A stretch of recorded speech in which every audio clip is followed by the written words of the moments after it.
সন্দেশখালীতে সন্দেশখালী ধরুন আপনার জীবনী নিয়ে কোনো সিনেমা হলো, বায়োপিক হলো, অভিনেত্রী হিসাবে কাকে দেখতে পছন্দ করবেন? অভিনেত্রী হিসেবে কাকে আমি চয়েস করব সেটা হচ্ছে লড়াইয়ের গল্প করার জন্য দিদি নাম্বার ওয়ান থেকে দেখেছি কখনো? রচনা ব্যানার্জির যেটা দিদি নাম্বার ওয়ানটা দিদি নাম্বার ওয়ান নেই, ওটা মমতাদির। ওই আগের জীবনটাকে মিস করেন? মানে অবশ্যই মিস করি। এই ধান কাটার পরে মাঠ শুকলো হয়েছে, নাড়ার গোড়া উপড়ানো, সবাই মিলে আনন্দ করে উপড়াবো। আমার বাড়িতে যেভাবে ওরা রাতের অন্ধকারে দুষ্কৃতীদের পাঠিয়ে আমাকে মারার চেষ্টা করেছিল, তারপরে পুলিশ পুরো সন্দেশখালী পুলিশের যে র্যাপের টিম, তাদেরকেও আমি সাধারণ জীবনে ফিরে গেলে আমাকে আপনি কখন জানলেন যে প্রধানমন্ত্রী আপনাকে ফোন করবেন বা ফোনে কথা বলবেন? এসব মানুষদেরকে কখনো আমি প্রার্থী হিসাবে আপনার নাম ঘোষণা হলো, পরিবারের লোক, আপনার বাড়ি থেকে ভয় পায়নি? না, আমার শ্বশুরমশাই বলেছিল যে টিভিতে যখন আপনাকে দেখা যায় আপনি দেখেন নিজেকে? না, আমি এই যে নিজে আপনার নামে বর্তমানে কটা পুলিশ কেস চলছে? যখন সন্দেশখালী যাব আমি ওই যে কেজের যে কাগজগুলো, ওই নোটিশগুলো। এতদিন পরে এসে আপনার কি মনে হয় যে সন্দেশখালী আন্দোলন সফল না ব্যর্থ? সফলও না।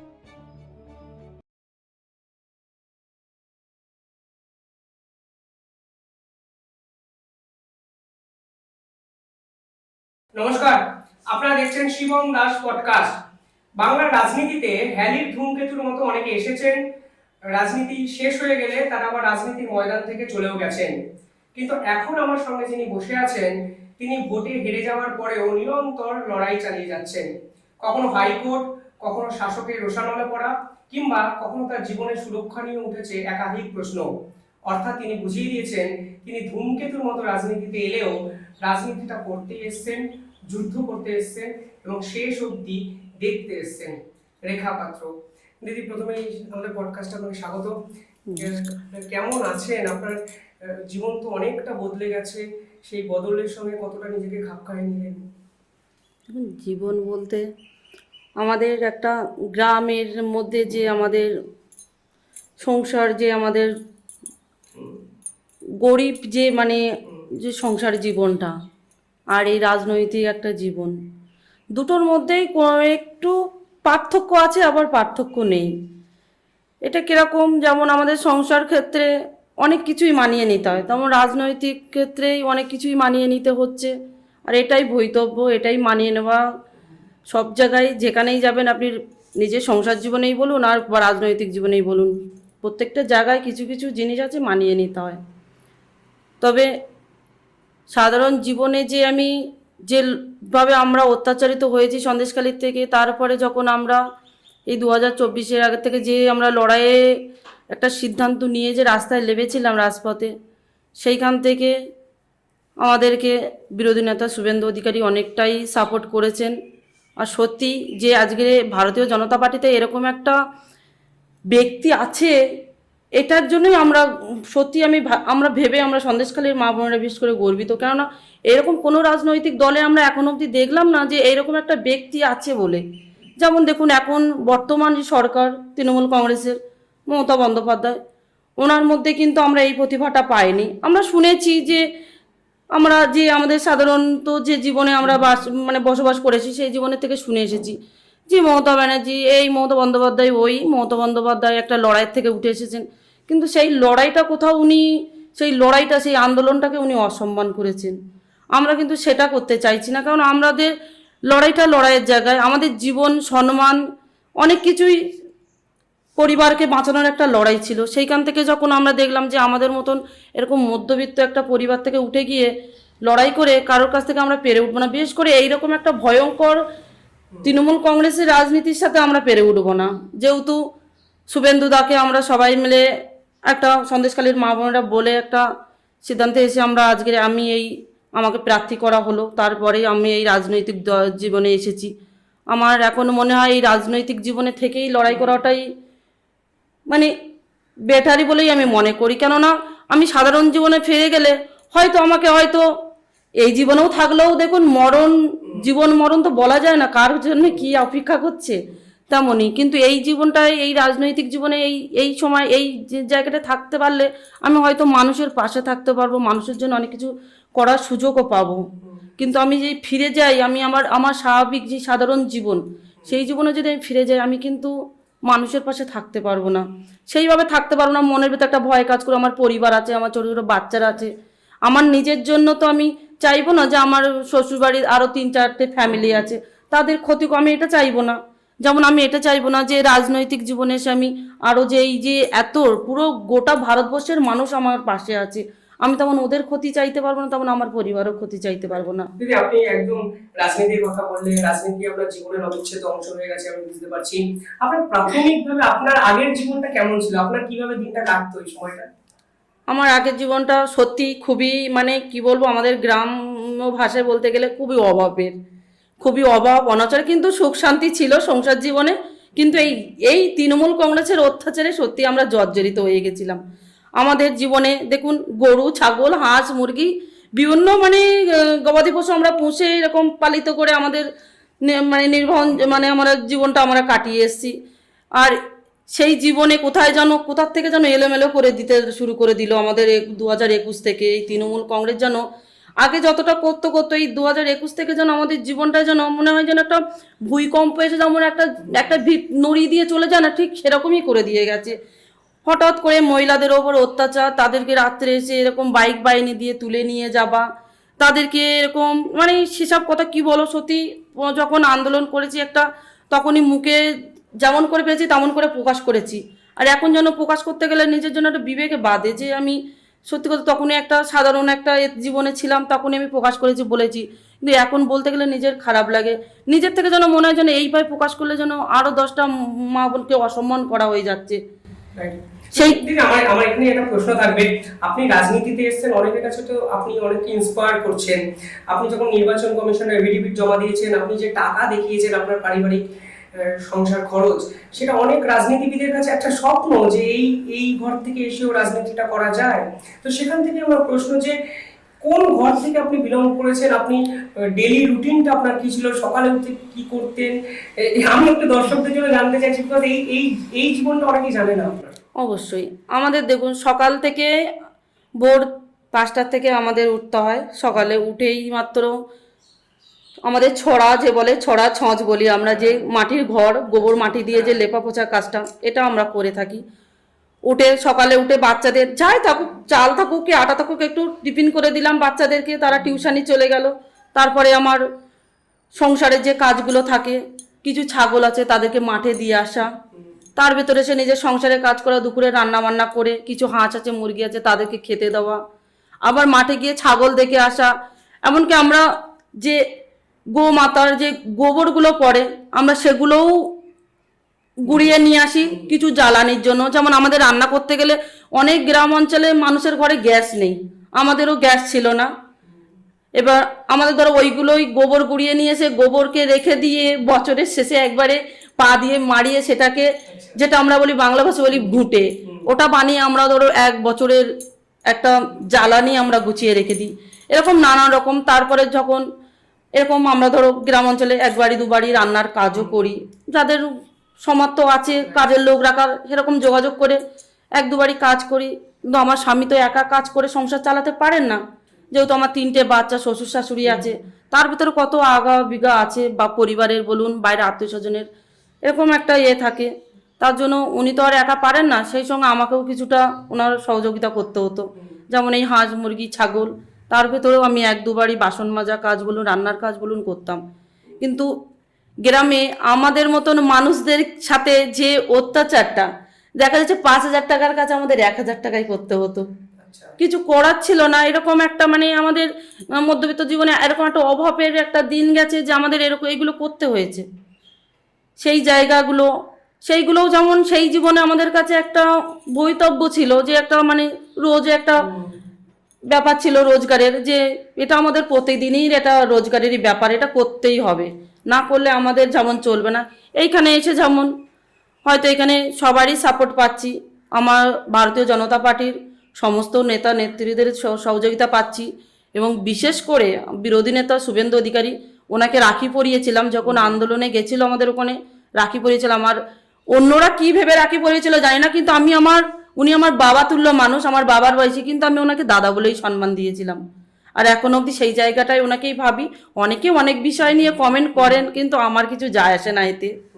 আমি এখন এটাই ভাবি যে যত ওইগুলো গায়ে মাখবো তত হয়তো নিজেকে ছোট করা হবে, কিন্তু যে যেমন সে তেমন কমেন্ট করবে, এই নিয়ে আপাতত গায়ে মাখলে চলবে না, এটা ভেবেই জীবন চলছে। আর গ্রামের যে জীবনটা আমার, ওটা খুবই সাধারণতমতেই গেছে। ওই আগের জীবনটাকে মিস করেন মানে? অবশ্যই মিস করি। শুধু মনে হয় যে হয়তো আগের জীবনটা আমার ভালো ছিল, কোথার থেকে এই একটা ঝড় এসে গেল, এরকম একটা। কিন্তু আবার এটা মনে হয় যে এই এত মানুষের আশীর্বাদ ভালোবাসা পাচ্ছি, তাদের পাশে দাঁড়াতে পারছি, তারা আমার পাশে এসে দাঁড়াচ্ছে, এটাও তো একটা জীবন। সেই জীবনে হয়তো আমি নিজের পরিবারের কথা ভাবতাম, আমার নিজের সংসার, আমার বাচ্চা কী করবে, আমার স্বামী কী করবে, আমার শ্বশুর শাশুড়ি কী করবে, এটা ভাবতাম। কিন্তু এখানে আমি যে একসাথে দেশের দশের কথা ভাবতে পারছি, তাদের জন্য কিছু করতে পারছি। এই একটা প্রোগ্রামে গেলাম, সেখানে দেখা যাচ্ছে কত মানুষ, হাজার হাজার মানুষ, 500-600 মানুষের সাথে আমার দেখা হয়ে গেল, সবার একটা হাসি মুখ, ভালোবাসা। এটাই যেন আমার কাছে যেন মনে হয় এই পরিবারটাও যতটা, ততটা এদের ভালোবাসাটাও আমার কাছে অনেক। আপনি যখন প্রার্থী হলেন, সবার আগে বিতর্কের সৃষ্টি হয়েছিল আপনার ওই সন্দেশখালীর একাংশ থেকেই। অনেকে তো এই কমেন্টও করেছিল, দিদি আপনিও জানেন যে আমরা আন্দোলন করেছি, একাধিক ক্যান্ডিডেট হয়েছে। যখন এরকম অভিযোগ রাজনীতিতে আসার প্রথম দিন থেকে শুনলেন, কেমন লেগেছিল? মনে হচ্ছিল যে রাজনীতি না হয় প্রথমেই? অবশ্য না, খারাপ তো লাগছিল যে আজকের আমাদের দেশের একটা সম্মানীয় প্রধানমন্ত্রীজি, উনি আজকের আমার মতো একটা গরিব ঘরের থেকে, খেটে খাওয়া পরিবারের থেকে আমাকে তো একটা প্রার্থী করেছে। সেই জায়গাটা কে মেনে নেবে না নেবে একটা ভয় লাগছিল। কিন্তু যখন আমি দেখলাম যে এই রাজনৈতিক জগতে যে ভারতীয় জনতা পার্টির যে যারা লিডারেরা আছে, যারা নেতারা আছে, তারা আমাকে এত সাপোর্ট করছে, এত ভালোবাসা দিচ্ছে, এত আশীর্বাদ দিচ্ছে, তারা আগ্রহের সাথে আমাকে ওনাদের দলে ডাকছেন, তাহলে আমি কেন যাব না? সেখানে হয়তো কিছু কিছু মানুষদের বিরোধ করেছিল, কিন্তু সেটা ওরা নিজের মুখে করেনি। এটা কিছু মানুষ ওনাদেরকে ভুল বুঝিয়েছিল, সেটাও তারা পরে তারা নিজে প্রকাশ্যে এসে বলেছে যে আমাদেরকে কিছু মানুষ এরকম করে করেছে, আমরা নিজের থেকে করিনি। কেননা ওরা প্রথম থেকেই আমার অনেক সাপোর্ট করেছে। আন্দোলন যখন করছিলাম তখনটাই আমাদের এমনকি আমার মেয়ে একটা শ্বাসকষ্টের পেশেন্ট, আমিও, কিন্তু আমি চেকে থাকতাম, আমার একটা ওষুধ একটা খাওয়া হতো, কিন্তু আমার বাচ্চাটার মানে রোজই গ্যাস দিতে হতো, ওনার যে ইনহেলার, হ্যাঁ দিতে হতো। এবার ওটা হসপিটাল, বাড়িতে তো গ্রাম অঞ্চলে আমাদের বুঝতেই পারছেন কেনার সামর্থ্য নেই। এবার হসপিটালে নিয়ে যেতাম, সপ্তাহে 2 দিন কি 3 দিন এরকম নিয়ে দিয়ে আসতাম। কিন্তু যখন আন্দোলন করছিলাম তখন 1 মাসের ওপরে যাচ্ছে, তখনই আর মানে পাচ্ছি না। আমার স্বামী ওদিকে বাইরে তামিলনাড়ু, উনি এরকম ডেঙ্গু হয়েছিল, ওখানে হয়ে উনিও অসুস্থ, সেখানেও ওরকম উনি কাজ করছে, ওই অবস্থায় কাজ করছে, এদিকে বাড়িতে সংসার খরচা পাঠাতে পারছে না। তো সেইটা যখন জানলো সবাই মিলে বসে আলোচনা করে সবাই সাহায্য করেছে, 10 টাকা 5 টাকা যে যা পেরেছে, আমার বাচ্চাকে ওষুধ কিনে দিয়েছে। আমাকে এমনকি যে এই দিকে আসার জন্য, এখানে কলকাতার ভিতরে আসার জন্য, রাজ্য অফিসে যাওয়ার জন্য, ওরা আমাকে সবাই মিলে টাকা পয়সা দিয়ে সাহায্য করেছে, 2-5 টাকা করে।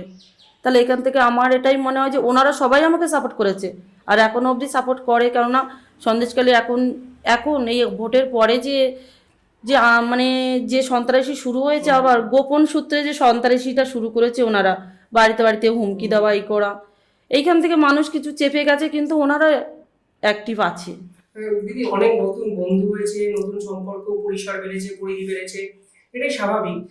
পুরনো কিছু মিস করেন? পুরনো বন্ধু বান্ধব যারা আপনার সঙ্গে আন্দোলন করেছিল, কাদের মিস করেন? অবশ্যই মিস করি। কেননা সপ্তাহে যখন শনিবার বাজার করে নিয়ে আসলাম, সেটা আবার কি আমাদের যেখানে বাস করি, যে প্রপার সন্দেশখালী, সেখান থেকে সবজির দাম খুবই। আমরা আমাদের খুলনা অঞ্চলে যেতাম বাজার করতে, এমনকি রামপুর বাজারেও যেতাম, পায়ে হেঁটে হেঁটে আমরা 3-4 জন জায়েরা মিলে বাজার করতে যেতাম, এবার হেঁটে আসতাম। মানে দেখা যাচ্ছে ভ্যান ভাড়াটা যেতে আসতে 20 টাকা দেবো, সেই টাকাটা থাকলে আমার বাচ্চাদের জন্য কিছু নিয়ে যেতে পারবো। এরকম 4-5 জন গেলাম জায়েরা মিলে, সবাই আনন্দ করে হেঁটে আসলাম, হেঁটে গেলাম, অতটা রাস্তা প্রায় 1 ঘন্টা যাতায়াত, প্রায় 1 ঘন্টার উপরে লাগে। এই সবগুলো মিস করি। তারপরে আন্দোলন করেছিলাম সবাই সুখ দুঃখে, আবার আন্দোলনের যে রাতগুলো কাটিয়েছি, দিনের বেলায় খুবই সাহস নিয়ে কাটিয়েছি, কিন্তু রাতের বেলায় যেভাবে আমাকে আশেপাশের সবাই আমাকে সাহায্য করেছে, আমার বাড়িতে যেভাবে ওরা রাতের অন্ধকারে দুষ্কৃতীদের পাঠিয়ে আমাকে মারার চেষ্টা করেছিল, তারপরে পুলিশ পুরো সন্দেশখালী পুলিশের যে র্যাপের টিম তাদেরকেও পাঠিয়ে আমার বাড়িতে আমাকে মারার চেষ্টা করেছিল। আমার চাঁচের ঘরটাও কিছুটা অংশ সামনের দিকে ভেঙেছে, পলিথিন দিয়ে জানালা বানানো, সে জানলাটাও লাঠি দিয়ে দিয়ে ওরা ফুটকি করে করে দেখেছে যে আমি ঘরে আছি নাকি, রোজ আসে। কিন্তু এইটা যখন আন্দোলনকারী সবাই জেনে গেল তখন ওরা আমাকে রাত্রে ওনারাই গার্ড দিয়ে আমাকে নিয়ে যেত, এর বাড়ি একদিন ওর বাড়ি একদিন। সেই সব কথাগুলো মনে পড়ে যে সবাই এতটাই মানে নিজেদের কথাটাও যতটা না ভেবেছে ততটা আমার কথা ভেবেছে, আমার বাচ্চাদের কথা ভেবেছে। মনে পড়ে যখন তখন নিজেদের মনে একটা কষ্ট হয়। মানে কি বলবো, আমরা গ্রাম অঞ্চলে মানে প্রপার তো আমরা এই রাজনৈতিক জগতের ইয়ে নয়। এবার স্বাভাবিক এইগুলো মনে হলে নিজের একটা বুকের ভেতরে কষ্ট মতো হয় যে হয়তো আমাদের ওই জীবনটাই মনে হয় অনেক বেটারই ছিল। কিন্তু এই দিকটা দেখতে গেলে এই গরিব মানুষ যারা অত্যাচারিত হচ্ছে এইসব মানুষগুলোর দিকে তাকালে মনে হয় যে না, আমি লড়াইয়ের মাঠে থাকবো। ওই পুরোনো যাদের বন্ধুদের কথা বললেন, এখন ইচ্ছা করে ওদের সঙ্গে গিয়ে আড্ডা মারতে, কথা বলতে? অবশ্য আমি যখনই সন্দেশখালী যাই তখনই আমি জানি যে ও আমার পেছন দিক থেকে কাটি করছে, আমার সাথে শত্রুতা করছে, আমি তবুও সামনের থেকেই আমি ওনার সাথে মিষ্টি কথা বলি। কেননা আমি আমার নিজের জায়গা থেকে ওনাদের সাথে সেই ব্যবহারটা করছি, যে ব্যবহারটা আমি এর আগে করে এসেছি। কিন্তু ওনারা হয়তো আমার ক্ষতি চান, কিন্তু আমি তো ওনাদের ক্ষতি চাইতে পারবো না। অনেকে তো ভাবতেই পারেন আপনি রাজনীতিতে না, শুনেছেন যে আপনার একটু অহংবোধ হয়তো বেড়ে গেছে, না বন্ধুত্ব আপনি না রক্ষা করেননি, দূরে সরে এসেছেন অনেকটা, এরকম অভিযোগ তো আপনাকে শুনতে হয়েছে বিভিন্ন জায়গায়, তো আমরাও শুনেছি। না, এটা দেখুন, কিছু বিরোধিতা করেছেন সেই সব মানুষগুলো, কিন্তু সঠিক কিন্তু আমার আন্দোলনের ভেতরে কোথাও ছিল না। তৃণমূল কংগ্রেসের যে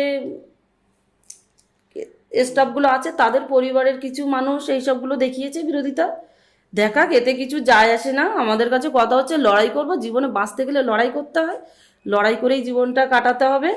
আর আরও যদি আমি যদি দেশের পাশে থাকতে পারি, সেটা তো আমার জন্য আমি একটা গরিব ঘরে, কম পড়াশুনো জানি, আমি যে থাকতে পারছি, ওনারা যে আমাকে সাপোর্ট ভালোবাসা দিচ্ছেন, এটাই আমার কাছে কিন্তু অনেক। কিন্তু এরপরে কে কি করলো আমার পেছন দিক থেকে আমি জেনেও, যে আমি জানতে পারছি যে ও আমার সাথে শত্রুতা করছে, তাও আমি জেনে শুনে ওর সাথে আমি হেসে কথা বলে আসছি। এটাই তো রাজনীতি। কি করবো বলুন, এটা করতে হবে, কারণ আমার কিছু করার নেই। এর আগেও দেখুন, মাঠে গিয়ে ছাগল চড়াতাম, বসে তাদের সাথেই ছাগল চড়াতাম। এরকম বলবে আমাদের যত একই বয়সী দেখা যাচ্ছে, আমাদের কোথায় কাকিমা বৌমা সম্পর্কে হয়, কি আমি তাদের কাকিমা সম্পর্কে হয়, এরকম বিষয় আর কি। কিংবা আমাদের জায়েরা মাঠে গেলাম, এই ধান কাটার পরে মাঠ শুকলো হয়েছে, নাড়ার গোড়া উপড়ানো, সবাই মিলে আনন্দ করে উপড়াবো, করবো, ঘাট ছেঁড়া, গোবর গুড়ানো, এরকম একটা মানে পরিবেশের ভিতরে আমার জীবন কাটিয়ে এসেছি। আর সেই জিনিসগুলো আমি ভুলতেও চাই না, আর আমি ভুলিও নি। আমি ভুলিনি বলেই আমি ওনাদের সাথে হাসি মুখে কথা বলে আসি। হয়তো ওখান থেকে ওনাদের মুখের যে কথা বলতে বলতে কথার ভিতরে যে বিষের মতো যে কাঁটাগুলো আমাকে ফুটিয়ে দেয়, ওইগুলো আমি পরে এসে বাড়িতে এসে আমার স্বামীর সঙ্গে আমি শেয়ার করি যে দেখো উনি আমার সাথে এরকম ধরনের কথা বলেছে, আমি জানি উনি এই কথাটা কেন বলেছে। না, কিন্তু বলে কি আছে, ওনারাও তো বাইরে তামিলনাড়ু এখানে ওখানে কাজ করতে যায়, আমি কলকাতায় আমার পুরো পরিবারের সাথে আছি, আমার স্বামীর সাথে আছি। তারপরে তো আমি একেবারে তো ওখানে একেবারে করছি না, আমি বাড়িতে আসছি যাচ্ছি। তারপরে এইসব যে রাজনৈতিক যে প্রোগ্রামগুলো হচ্ছে সেখানেও যাচ্ছি, সবার সাথে দেখা হচ্ছে। এখানে কিন্তু যা পারে বলুক, ওই একজন এরকম বলো, আমার স্বামীও বলে অবশ্যই তুমি ওইসব কথা কান দেবে না, তুমি লক্ষ্যটা তুমি ঠিক রাখো, এইসব দিকে কান দেবে না, দেখবে ওরাই একদিন তোমার সাথে এরকম করছে, পরে একদিন ওরাই বুঝবে। তবে আমার মনে হয় কি জানেন তো দাদা, যে এই জায়গাটায় ওনারাও সনাতনী মানে একটা সনাতনীর পরিবার, আমিও একজন সনাতনীর পরিবারের থেকেই। তবে আমাদের নিজেদের এই সনাতনী হিন্দুত্বের জন্য আমাদের এক থাকতে হবে, যতই আমাদের মনে বিষ থাকুক আর মানে থাকুক, কিন্তু আমাদের এই একতাটা রাখতে হবে। কেননা এখন যে আমাদের দেশের যে ভাব, যে সময়টা এসে দাঁড়িয়েছে, সেই সময় থেকে আমাদের এখন যতই শত্রুতা থাকুক, ওনাদেরও বুঝতে হবে যে আমাদেরকে এক থাকতে হবে। আমরা যতই শত্রুতা করি আমাদেরকে এক থাকতে হবে। হ্যাঁ, ভুল অন্যায় হয়, সেটা কথা বলে মিটিয়ে নেওয়া যায়, কিন্তু সেটা আমার থেকে তো আমি ঠিক আছি, কিন্তু ওনাদের থেকে যেদিন ওনারা ঠিক মনে করবে সেদিন আসবে। আমার এখানে কোনো নেই, ওনাদের জন্য কোনো আক্ষেপ নেই যে উনি কথা বলছেন না কেন, এই করছেন না কেন। আমি সবসময়ের জন্য ওনাদের সাথে কথা বলি, আর সবসময়ের জন্য এটাই চাই যে আমি যে যে পরিবার থেকে উঠে এসেছি সেইখান থেকে আমার মানায় না অহংকার করা বলুন আর এই নিজের ঘাম নিয়ে চলাটা, এটাকে আমার মানায় না। অনেকেই বলে রেখা দি তুমি এটা হয়ে গেছো না, তুমি একটা লোকসভার প্রার্থী ছিলে, তুমি মানুষের সাথে এত গায়ে গায়ে ঘেঁচে কথা বলো কেন? আমি বলছি, দেখো আমার দ্বারা এটা অসম্ভব। আমি যেরকম ছিলাম এই 10 জন মহিলা এক জায়গায় দাঁত বার করে হাসা, সে আমার পরিচিত নয়, অপরিচিত, কিন্তু আমার সাথে ওইটা, আমি ওর সাথে এটাই করতে হবে আমার। এখন এখন হ্যাঁ। বলে হাসতে পারেন, মানে ভয় পান না? মানে আমি যখন আপনার এখানে এলাম 5 জন সিকিউরিটি গার্ড চেক করলো, নাম খাতায় নাম লিখলো, এটা অদ্ভুত একটা না, জীবন হয়ে গেছে, এটা তো আপনাকে ওটা তো ওনাদের ডিউটি, ওনারা করবেন যেহেতু। এটা আপনার অন্যরকম লাগে না ব্যাপারটা? সেটাও দেখুন, এটা আপনারা ভাবছেন কিন্তু আমি ভাবছি না, কিন্তু ওনারা আছেন, ওনাদেরকে হুম, এ করেছেন বলে ওনারা ডিউটিতে দিয়েছেন, ওনাদের কারোর হুম। রক্ষার জন্য আপনার ওনাদেরকে সুরক্ষার রেখেছেন, জন্য। হ্যাঁ সুরক্ষার জন্য দিয়েছেন বলে ওনারা আছেন, ওনাদের ডিউটি ওনারা করছে। কিন্তু আমার জায়গায় আমি আছি, ওনারা আছেন বলে যে ওনাদেরকে নিয়ে আমি যে একেবারে গদগদ হয়ে গেছি, আমার ভাবভঙ্গি বদলে গেছে, সেটা নয়। যেটা আগে ছিলাম সেটা এখনোই আছি, কিন্তু কে কার মনে কিরকম চিন্তাধারায় নিচ্ছে, কিরকম ভাবনায় নিচ্ছে, সেটা তো আমি দেখতে গেলে আমার হবে না। আমাকে এটা দেখতে হবে যে যেটাই ভাবুক, যে যার মনে যে চিন্তাধারায় জাগুক, আমাকে ওই চিন্তাধারার পাশ কাটিয়ে ওনার কাছে পৌঁছাতে হবে, এটাই হচ্ছে আমার আপনি লক্ষ্য। কি এটা ভাবেন না যে বাংলায় লোকসভা যারা প্রার্থী হয়েছিলেন তাদের মধ্যে মাত্র 2 জনের সঙ্গে প্রধানমন্ত্রী নরেন্দ্র মোদী নিজে ফোন করে কথা বলেছেন? সবার আগে ফোনটা করেছিলেন আপনাকে, এবং আপনি একমাত্র ক্যান্ডিডেট যাকে প্রধানমন্ত্রী নিজে বেছেছেন, এবং ওই সভাতে গিয়ে ডিরেক্ট আপনার নাম ঘোষণা করা হয়। এই অনুভূতিটা কেমন, এবং এটা আনএক্সপেক্টেড, কত অপ্রত্যাশিত ছিল আপনার? আমি হিন্দি বলতে পারি, কারণ আমরা অনেক ছোটবেলার থেকে অভাব, আমার বাপের বাড়িতেও খুবই অভাবের সংসার। আমি অনেক ছোটবেলার থেকেই প্রায় 7-8 বছর বয়সের থেকেই, যখন আমাদের আয়লা হয়েছিল তখন থেকেই আমরা বাইরে, তখন থেকেই বাইরে। তামিলও আগে বলতে পারতাম, এখন একটু আধটু বলতে পারি, পুরোটা বলতে পারি না, কিন্তু তখন ভালোই তামিল বলতে পারতাম, আর হিন্দিটা খুবই ভালো বলতে পারতাম। তারপরে এই 14 বছরের ভেতরে বাইরে না গিয়ে এই নিজের দেশের ভেতর থেকে হিন্দিটা একটু ভুলে গেছিলাম, কিন্তু তবু ভালো করে বলতে পারতাম। কিন্তু কোথাও যেন একটা, মানে মানুষের সাথে কথা বলতে গেলে একটা, দেখুন উনি কত বড় একটা ওপর লেভেলের একটা মানুষ, ওনার সাথে কথা বলতে গেলেও তো আমার তো বাধবেই। আমি মানে ওনার কথা বুঝতে পারছি, কিন্তু আমি ঠিকঠাক করে উত্তর দিতে পারছি না, এটাই হচ্ছে আমার কাছে সমস্যা, যে আমি কিভাবে ওনার কথার উত্তর দেবো। আমি যেসব মানুষদেরকে কখনো আমি ভাবিনি যে দূরের থেকেও আমি দেখতে পাবো চোখে, সেই রকম মানুষের সাথে আমি কথা বলছি, এটা আমার কাছে একটা স্বপ্নের মতো। আপনি কখন জানলেন যে প্রধানমন্ত্রী আপনাকে ফোন করবেন বা ফোনে কথা বলবেন? না, আমি যখন এখানে এসেছিলাম, আমার বাড়ির তো মানে ঘর বাড়ির অবস্থা ভালো নেই, এবার আমাকে এখানেই থাকতে হয়েছিল। সেটা শুভেন্দুদা আমাকে ব্যবস্থা করে দিয়েছিল, বলেছিল বোন তুমি এখানেই থাকো কটা দিন, থেকে যখন লোকসভার হয়ে যাবে তখন তোমার একটা জেলা থেকে হোক, এখান থেকে হোক, তুমি এখানেই বসিরহাটে থেকে, কেন তুমি সন্দেশখালী থেকে তো আর 7টা বিধানসভা তুমি কভার করতে পারবে না বলে, সবাই মিলে জেলা সভাপতির থেকে নিয়ে শুরু করে আমার 7টা বিধানসভার কনভেনার থেকে মণ্ডল সভাপতি, বুথ সভাপতি, সবাই সাপোর্ট আমি খুব ভালো পেয়েছি। এমনকি আমাদের রাজ্যের অমিতাভ চক্রবর্তী, আরও অনেকেই, মানে ওনাদের সুকান্ত মজুমদার দাদার কথা তো মানে করতেই পাবো না, ঠিক যতটা সাপোর্ট করেছে আমাকে বিজু নেতা শুভেন্দু অধিকারী দাদা, ঠিক ততটাই আমি এইখান থেকে ওনাদের যে সাপোর্ট পেয়ে এখানে আছি। তারপরে এই ভোটটার হওয়ার পরে আমাদের তো প্রত্যেকটা বিধানসভায় বুধে বুধে তো ভোট হয়েছিল ভালো, কিন্তু কোথাও যেন এই গণনা কেন্দ্রে এসে যেন ঠিক আমাদের আন্দোলনের সময় যেমন এই ভিত্তার নাড়ি দিয়ে গেছে, ঠিক এখানেও সেই একই। এবার দাদা বলছে বোন ফোন করে আমাকে বলছে, দাদা আমাকে বলছে রেখা বোন, ওখান থেকে আমাদের দেশের সম্মানীয় কিন্তু প্রধানমন্ত্রী তোমার সাথে কথা বলবে। আমি বলছি হ্যাঁ শুভেন্দুদা, উনি ডাইরেক্ট বলেননি, ওনার মানে কাজ করে যেসব দাদারা ওনারাই আমাকে বলেছে। বলার পরে আমি বলছি যে আমি ভাবছি আমি কী করে কথা বলবো, মানে আমি কথা বলবো আমার ভেতরে ভেতরে যেন আমার গলা শুকিয়ে যাচ্ছে, তাও আমি ওই 2-1টা কথা বলতে পেরেছি, এটাই আমার কাছে অনেক। তারপরে আমি ওনার পাশে দুবার বসে আমি যে এই প্রোগ্রাম, উনি যে জনসভার 2টো করে গেছেন, এর জন্য আমি সত্যি আমি কখনো ভুলবো না আমার জীবনের এই দিনগুলোর কথা, আর আমার আগামী জীবনের দিনগুলোর কথা আমি কখনো ভুলবো না, যে আমার জীবনেও এরকম একটা দিন এসেছে যে মনে রাখার মতো। তারপরেও আমার সব থেকে আমি কৃতজ্ঞতা বোধ করি এই মানুষগুলোর কাছে, শুভেন্দু অধিকারী দাদা এবং আমার সন্দেশখালীর আন্দোলনকারী মা বোন, তারপরে আস্তে আস্তে যে আমার পুরো গোটা ভারতবর্ষের মা বোনেরা যে আমার পাশে এসে দাঁড়িয়েছে, আমি সত্যি এদের জন্য আমি এনাদের মানে কি বলবো, এনাদের করে আমি ছোট করতে পারবো না। এনারা সবসময় আমি ওনাদেরকে গার্জেনের মতো ভগবানের মতো দেখেছি। যখন প্রার্থী হিসাবে আপনার নাম ঘোষণা হলো, পরিবারের লোক, আপনার বাড়ি থেকেও ভয় পায়নি? স্বামী কি বললেন না আবার মানে অ্যাক্টিভ পলিটিক্সে আসতো বিপদ আসতে পারে? না, আমার শ্বশুরমশাই বলেছিল, যেহেতু ওই মানুষটা পুলিশের কাজ করতো, উনি হোমগার্ডের কাজ করতো, উনি বলতো যে এই রাজনৈতিক জগৎটা খুবই ভয়ঙ্কর, তুমি মা যেও না। তারপরে আমার বাড়িতে অন্য অন্য পার্টি করতো আমার দাদারা, আমার যে ভাসুরেরা। তারপরে যখন এই জায়গাটায় আসলাম, ওনারাও একটা করলো যে আমার সাথ দিল, যে বৌমাকে যাই হোক ভুল হোক আর সঠিক হোক একটা জায়গায় যাচ্ছে, আমাদেরকেও সাপোর্ট করে। তখন ওনারাও আমার জন্য প্রচুর সাপোর্ট করেছে, আমাকে সব দিক থেকেই প্রচুর সাপোর্ট করেছে, আর এখনো অবধি সাপোর্ট করছে। টিভিতে যখন আপনাকে দেখা যায়, আপনি দেখেন নিজেকে? না, আমি সত্য আমি যে এই মিডিয়ায় বক্তব্য দেই, আমার যেন কোথাও গিয়ে যেন আমার একটু বিবেকে বাদে যে আমি কোথায় ভুল টুল কি বলে ফেলছি। আমি অন্যদের মতো হতে পারবো না। সত্যি কথা বলতে, যে অনেকেই ভুল কথা বলে, কিছু অন্যায় কথা বলে সেটাকে ওনারা মানে সংশোধন করার চেষ্টা করে না, কিন্তু আমার যেন বিবেকে বাদে যে আমি এই কথাটা বলেছি, কিন্তু আমি নিজে জানি যে এটা সঠিক। হয়তো আমি ভালো করে বলতে পারি না গুছিয়ে, কিন্তু আমার মনে হয় যে আমি যেগুলো বলি সেগুলোই সঠিক।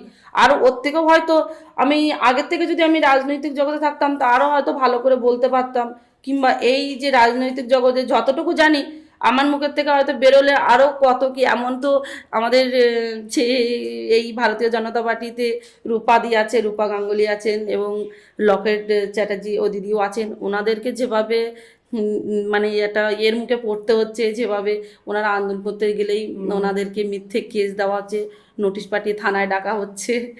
আমি ওনাদের দেখে দেখে আমি ভাবি যে আজকের এনারা এতদিন ধরে পলিটিক্সে আছে, তো এনাদের সাথেও এরকম হচ্ছে। আর আমি তো দুদিন এসেছি, আমি এখনো অবধি মানে গুছিয়ে উঠতে পারিনি এই জায়গাটা, তাহলে আমার সাথে এরা কি করবে। আর আপনি বলছেন ভালো করে কথা বলতে পারেন না।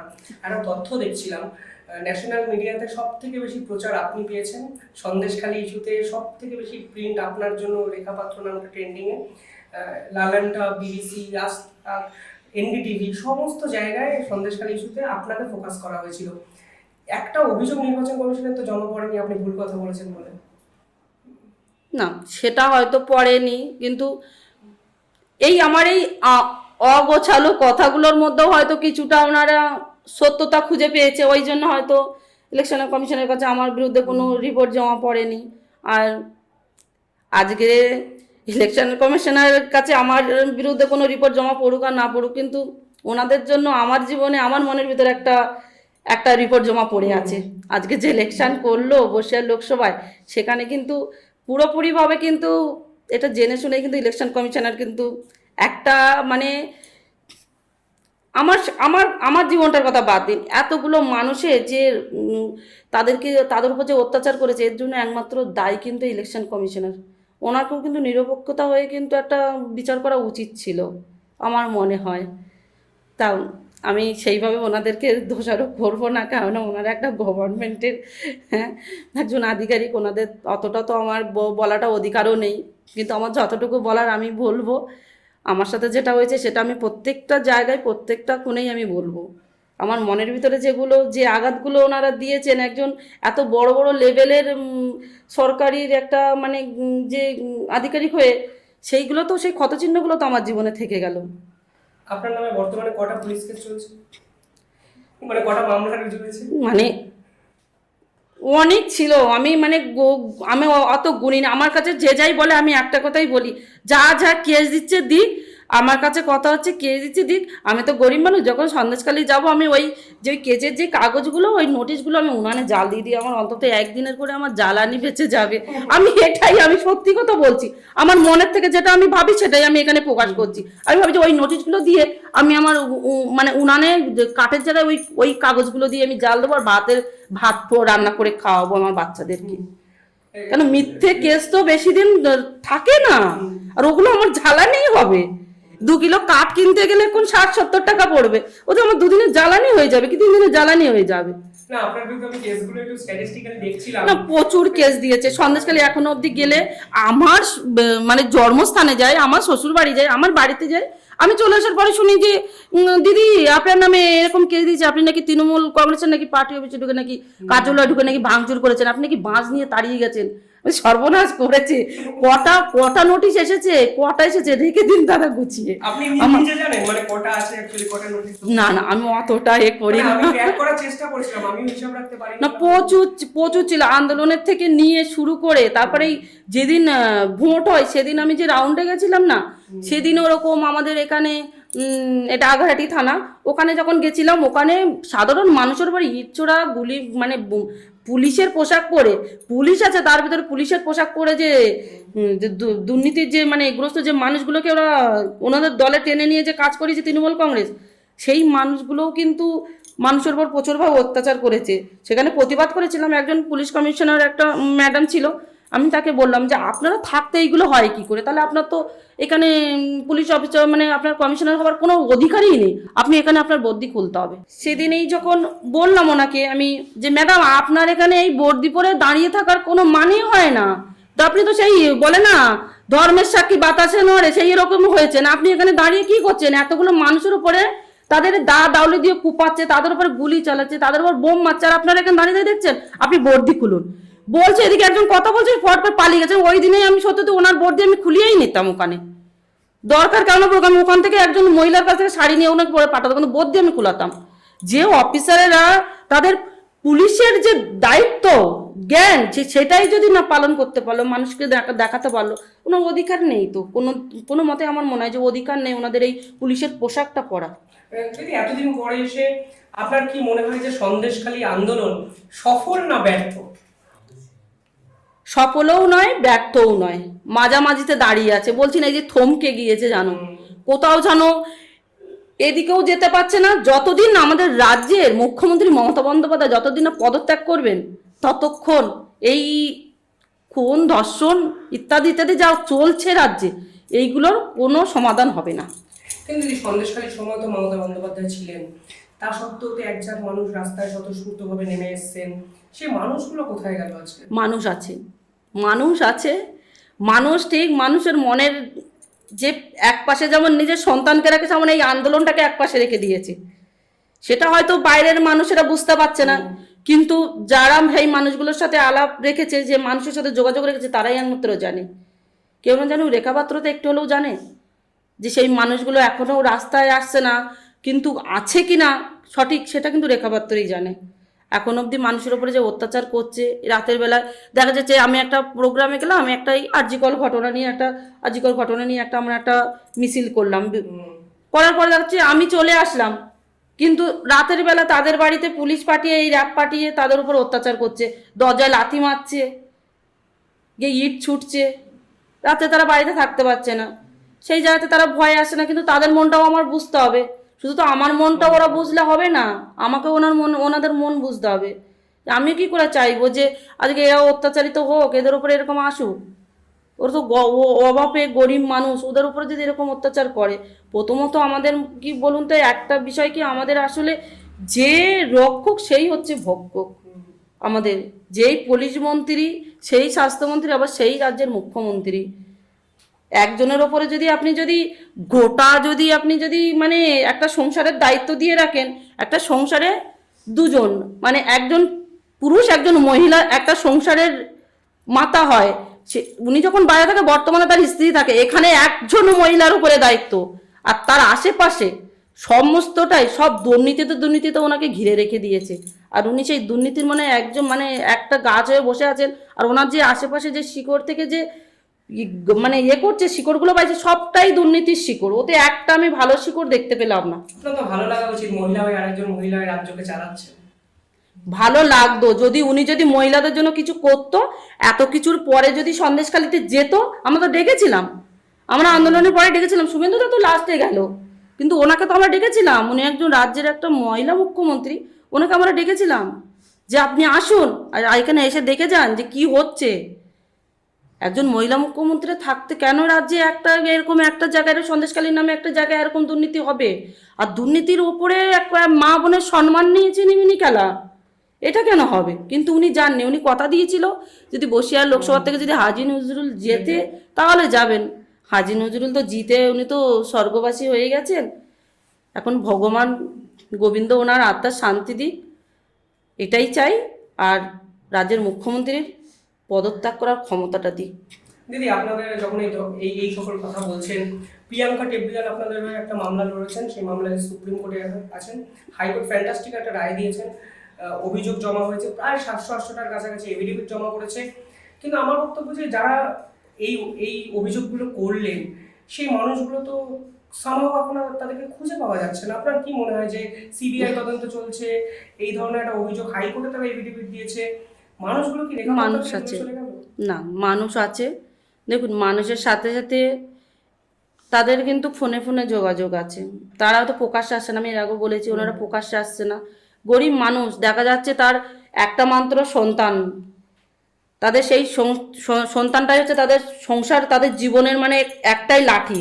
সেই লাঠিটাকে যদি এই তৃণমূল কংগ্রেস যদি কোনো মানে ক্ষতি করে দেয়, তখন ওরা তো মানে সেই লাঠি ছাড়া একটা বৃদ্ধ মানুষ কিন্তু উঠে দাঁড়াতে পারে না। আপনার সিবিআই তদন্ত নিয়ে খুশি?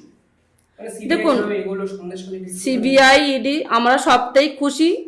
আরো একটু খুশি হতাম যদি আমাদের রাজ্যের পুলিশ, ওনারা তো রাজ্যের আম জনতার জন্য, জনগণের জন্য তো ওনাদের এই পুলিশ প্রশাসন এই জেলায় জেলায় এই এদেরকে বসানো, তো এনারা যদি একটু যদি নিজেরা যদি স্বতঃস্ফূর্তভাবে যদি একটু ডিউটিটা করতো, এই মানুষের সাথে যদি একটু মানিগুছি নিয়ে চলতো, তাহলে মনে আরো ভালো লাগতো। কিন্তু সেই জায়গাটাই তো আরো খারাপ, সেই আমাদেরকে কেন্দ্রের থেকেই সব নিয়ে আসতে হচ্ছে বলে বলে।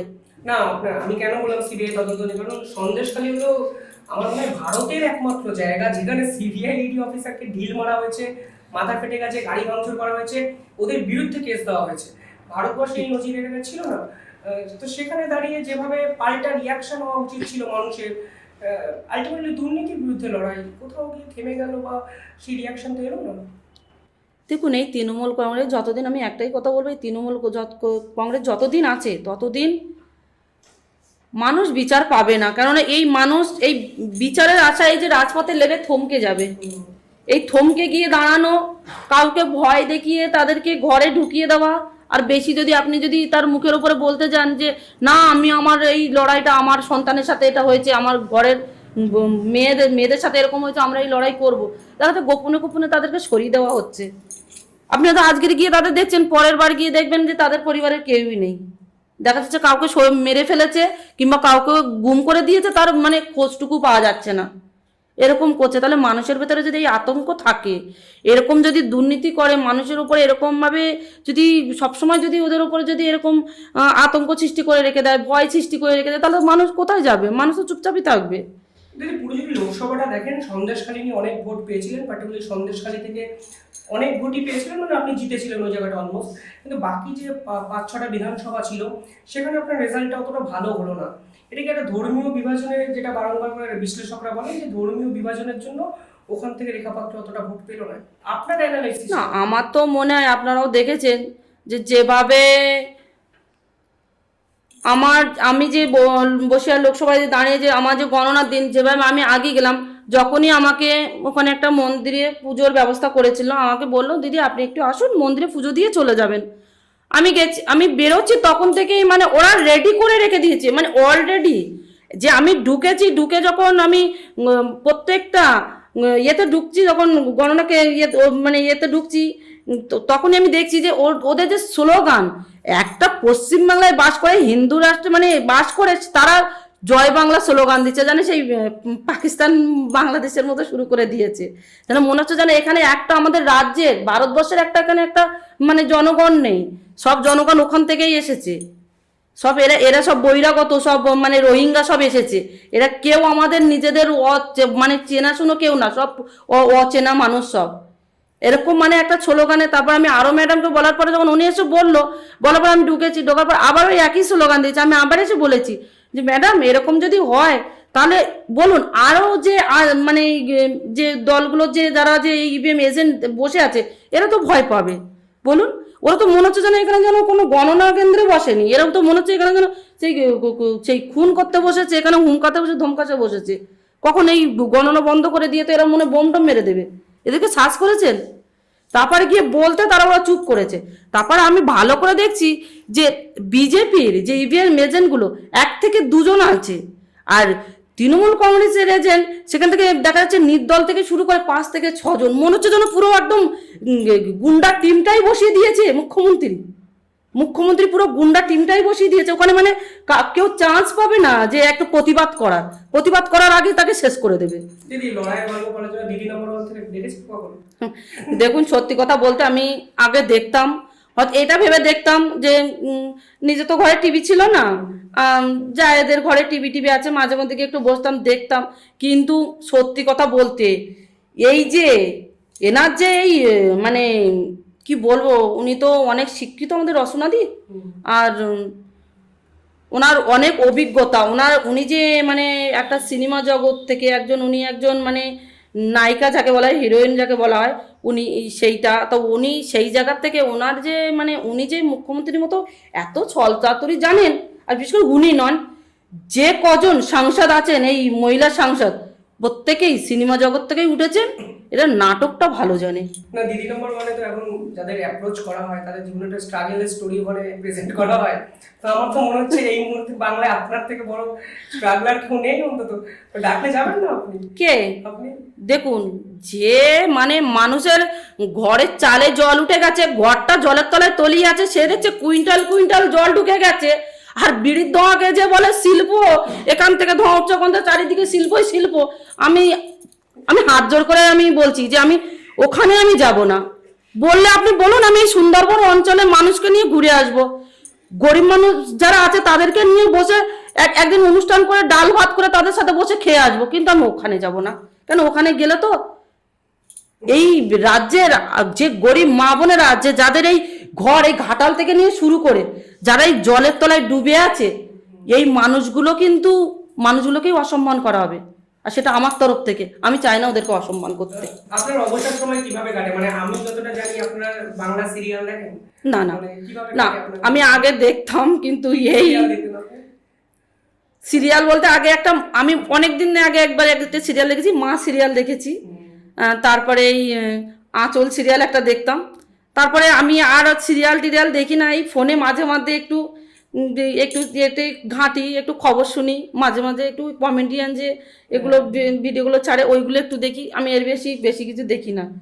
আর এই বাচ্চাদের সঙ্গে মারপিট করতে করতে আমার বাকি সময়টা কেটে যায়। ওরা একটু মারলো, আমিও ওদের সাথে মানে বাচ্চাদের সাথেই আমার সময়টা বেশিরভাগ কেটে যায়। না আমার বিশেষ সন্দেশখালী মা বোনেরা সিরিয়াল দেখেন, ওই সিরিয়ালের ওই অভিনেত্রীদের যখন 21শে জুলাইয়ের মঞ্চে দেখেন আপনাদের কেমন লাগে? আপনাদের রিঅ্যাকশন? দেখুন, আমার দিক থেকে তো বলবো যে এই আজকে রাজনৈতিক জগতে এসে যেটা দেখছি, এরপরে আমার দেখার আশা কিংবা আকাঙ্ক্ষা সব মিটে গেছে। আর সন্দেশখালীর মানুষ বলছেন, গোটা রাজ্যের পুরো ভারতবর্ষের মা বোনেদের বলছি, তাদের টিভি আছে, তারাও দেখেন। তারা শুধু এই জন্যই দেখেন, পয়সা খরচা করে যে রিচার্জ করেন না, সেই রিচার্জটা যাতে ফাউ না যায় ওই জন্য বাধ্য হয়ে দেখেন। সেই বলে না, চোখে ঢেকে দিয়ে কালো চশমা পরে মনে হয় দেখেন, বাধ্যগত যে আমি রিচার্জ করেছি, আমার রিচার্জটা বৃথাই যাবে, ওই জন্য ওনারা বাধ্য হয়েই দেখেন। দিদি আমি একটু শেষ পর্বে আসি। আপনি যদি সাংসদ হতেন, কি জিনিস করতে চেয়েছিলেন মন থেকে, যেগুলো পারলেন না বলে একটা আক্ষেপ থেকে গেল? আমি অনেক কিছুই করতে চেয়েছিলাম। প্রথমত আমার ছিল যে পুরো আমাদের সন্দেশখালী তথা আমাদের যে পুরো ভারতবর্ষে যে মা বোনেদের উপর অত্যাচার হচ্ছে, এটাকে খুবই তাড়াতাড়ি এটাকে বন্ধ করার একটা অবশ্যই ব্যবস্থা করতাম। তার জন্য আমার সাথে যা হতো সেটা আমি দেখে নিতাম, কিন্তু আমি এটা করতাম। তারপরে ছিল আমাদের সুন্দরবন অঞ্চলে ভালো কোনো হসপিটাল নেই। একটা কল্যাণীতে যেমন একটা এইমস আছে, আমরাও চাইছিলাম যে আমাদের একটা আবাদ অঞ্চলের ভেতরে, সুন্দরবনের ভেতরে একটা এইমস হসপিটাল হবে। তারপরে এই যে শিক্ষক যে স্কুলগুলো, এগুলো কিন্তু পরিষেবা ভালো নেই। এই যে আসছেন টিচারেরা, এসে বাচ্চারা এদিকে স্কুলের ভেতরে কাগজ ছিঁড়ে ওই রাম সীতা খেলছে, এক্কা দোক্কা খেলছে, আর এদিকে তারা ওই টিফিন রানীরা রাঁধছে, সেখান থেকে একটু ডিম সেদ্ধ এনে একটু খেয়ে টিফিন করে একটু চেয়ারে বসে একটু ফোন টেপে ব্যাস যাচ্ছে, বেরিয়ে চলে যাচ্ছে। এইগুলো পরিবর্তন করতে চাইছিলাম, যে সরকারি স্কুলের মতো হোক, মানে পরিষেবাটা ভালো দিক, যে বাচ্চাদেরকে গার্জেনেরা পাঠায় যে আমার বাচ্চা পড়াশুনো শিখুক। আমরা তো ভালো বড় ইংলিশ মিডিয়ামে কি বড় হাইফাই কোনো স্কুলে দিতে পারবো না, আমাদেরকে এখানেই দিতে হবে। তাহলে সেই জায়গাটায় যেন আমাদের বাচ্চারা গিয়ে যেন শিক্ষাটা যেন ভালো করে পায়, যে জীবনটা ওদের বেশিরভাগ প্রয়োজন।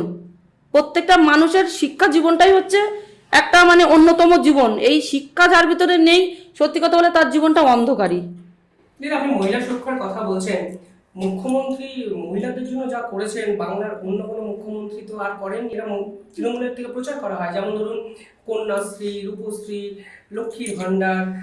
আপনার আপনাদের একটা টুইট করেছিল দেবাংশু যে আপনি লক্ষ্মীর ভান্ডার পান। হ্যাঁ, আমার তো পুরো ডকুমেন্টস, মানে আমার নিজের ব্যক্তিগত ডকুমেন্টস পর্যন্ত উনি পুরো প্রকাশে নিয়ে এসে দেখিয়েছিলেন।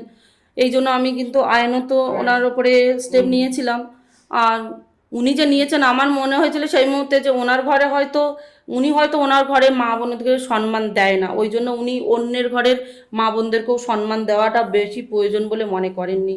তো এটা নিয়ে আমি ওনাকে ওর থেকে আমি বেশি কিছু মানে ওনার বিরুদ্ধে গিয়ে কমেন্ট করিনি, কেননা আমার এটা করা আমারই হয়তো শোভা পায় না। কারণ আমি একটা ভারতীয় জনতা পার্টি, একটা রাষ্ট্রীয় দলের একটা মানে প্রার্থী আমাকে করা হয়েছে। সেইখান থেকে আমাকে ওনাদের এই বিষয়গুলো নিয়ে মানে বাজে কিছু ল্যাঙ্গুয়েজে ওনাদেরকে বলাটা আমার উচিত বলে আমি মনে করিনি। দেবাংশু সেই পোস্ট দেখে চমকে গেছিলেন, মানে আপনার অবশ্যই আমি তো এটাই ভাবছি যে এইটা একমাত্র তৃণমূল যে এটাও করতে পারে, তৃণমূল কংগ্রেস এটাও করতে পারে, মমতা বন্দ্যোপাধ্যায় এটাও করাতে পারে মানুষের মানে গোপন তথ্য যে এনে যে মানুষের প্রকাশ্যে দেখাতে পারে, এটা তো আজকের মানুষ বিশ্বাস করে গেল।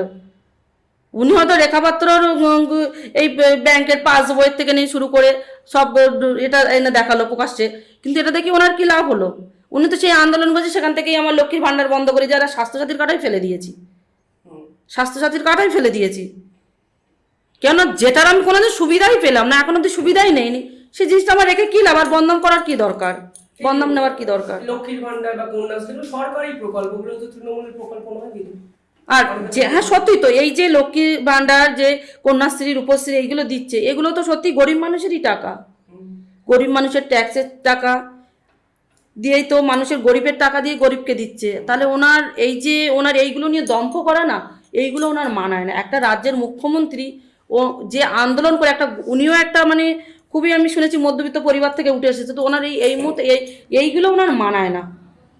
এইখান থেকে ওনার যে উনি এখন যে মানে এটা ওনার যে অ্যাটিটিউডটা দেখাচ্ছে না, সেখান থেকে এটা মনে হয় যে উনি ভুলে গেছে, ওনার আগের জীবনটা উনি ভুলে গেছে।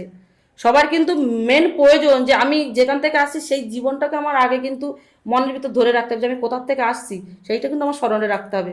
এই মাথার ভিতরে কিছু না রাখি, এইটুকু রাখতে হবে আমি কোথার থেকে উঠে আসছি। আমার শেষ দুটো প্রশ্ন থাকবে। রাজনীতিতে এসে শেষ 6 মাসে আপনার জীবন বদলেছে, 3টে এমন জিনিস বলুন যেটা আপনি শিখলেন। যেটা শিখলাম এই তৃণমূল কংগ্রেস থেকে, যেটা আমি শিখলাম প্রথমত, যে মানুষকে কিভাবে দুর্নীতি করে, মানুষের সাথে কিভাবে ছলচাতুরি করে মানুষকে ফাঁদে ফেলতে হয়, এটা আমি ভালো করে শিখেছি। কিন্তু শিখেছি বলে কিন্তু এটা কিন্তু আমি কারোর সাথে করতে যাব না, কেন এটা আমার শোভা দেয় না। আমি যেমন একটা মানুষ, তারাও মানুষ,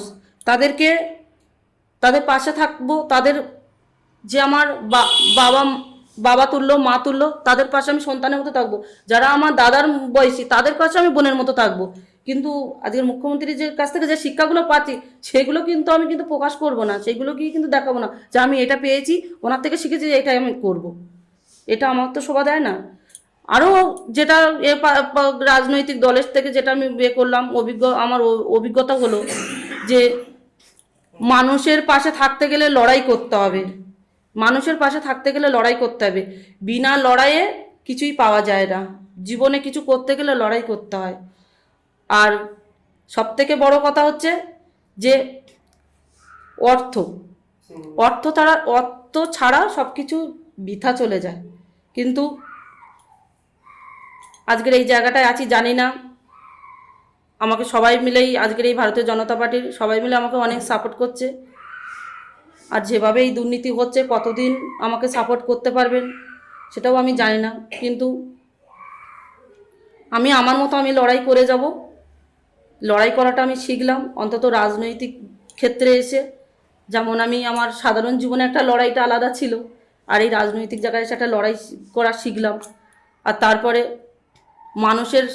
মানুষ রাজনৈতিক জগতে আসলে অনেক মানুষই অনেক রকমভাবে আক্রমণ করবে, কিন্তু সেই আক্রমণগুলোকে আমাকে ভালোবাসা মনে করে বুকে আঁকড়ে ধরে আমাকে তাদের কাছে পৌঁছাতে হবে। সেটাই তো রাজনীতির একমাত্র উপায়, মানে সূত্র যেটা বলা হয়, এই মানে যারা প্রতিযোগী তাদেরকে তুমি নিজের দিকে নিয়ে যাও, এটাই তো শিক্ষা না? অবশ্যই আমি এটা আমার মনে হয় যে আমার দিকে যারা আক্রমণ করবে, আমি হয়তো আমি শুনছি কানে, আমি দেখা যাচ্ছে উনি আমার সামনে বলছেন, আমি ওনার পেছন থেকে যাচ্ছি, উনি খেয়ালই করলো না, কিন্তু কথাটা আমি শুনে যে আমি পরে গিয়ে যে ওনাকে আমি সেইটার যে ঝাঁজটা দেখিয়ে দেবো, আমি কিন্তু আমার মন থেকে যেটা বলে যে আমি সেটা করব না। আমাকে ওইটাকে কন্ট্রোল করতে হবে, করে ঘুরে এসে ওনার সাথে আমার মিষ্টিভাবে কথা বলতে হবে। আমার একদম শেষ একটা প্রশ্ন, ধরুন আপনার জীবনী নিয়ে কোনো সিনেমা হলো, বায়োপিক হলো, অভিনেত্রী হিসাবে কাকে দেখতে পছন্দ করবেন? মানে আপনার যে লড়াই, এটা সিনেমা হলে অনেক মানুষের কাছে পৌঁছাবে, আপনার চরিত্র হিসাবে কাকে অভিনেত্রী হিসাবে আপনি নিজে চুজ করবেন?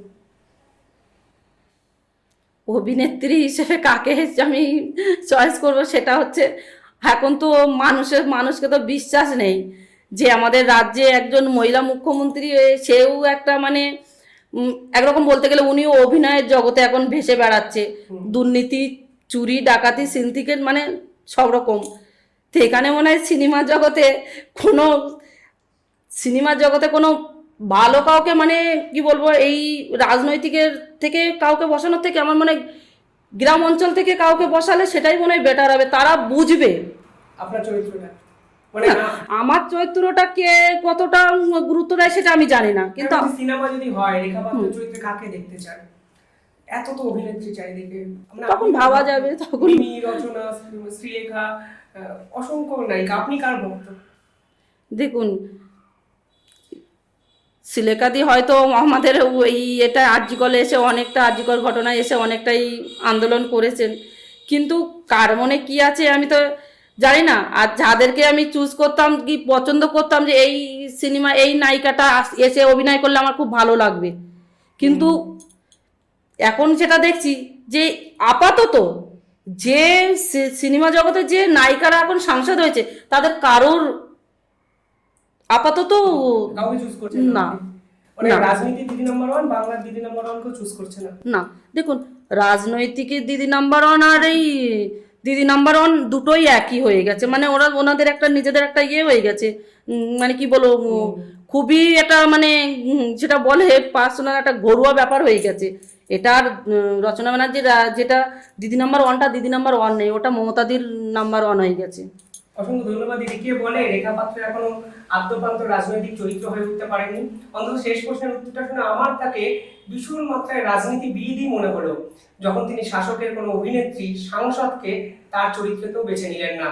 রেখা পাত্রের চরিত্রে যে অজানা গল্পগুলো আপনারা জানলেন, তা সত্যি আপনাদেরকেও হয়তো ইন্সপায়ার করবে, উদ্বুদ্ধ করবে। বাংলা রাজনীতি হয়তো এখনো শেষ হয়ে যায়নি, কারণ এখনো এই রাজনীতিতে রেখা পাত্ররা আসেন। দেখতে থাকুন শিবম দাসের পডকাস্ট চ্যানেল। অসংখ্য ধন্যবাদ দিদি। ধন্যবাদ আপনাদেরও। কমেন্টে জানাবেন আপনারা কি ভাবছেন এই অচেনা অজানা রেখা পাত্রকে নিয়ে। আপনাদের মন্তব্য কমেন্টে নিঃসন্দেহ করবেন। ধন্যবাদ।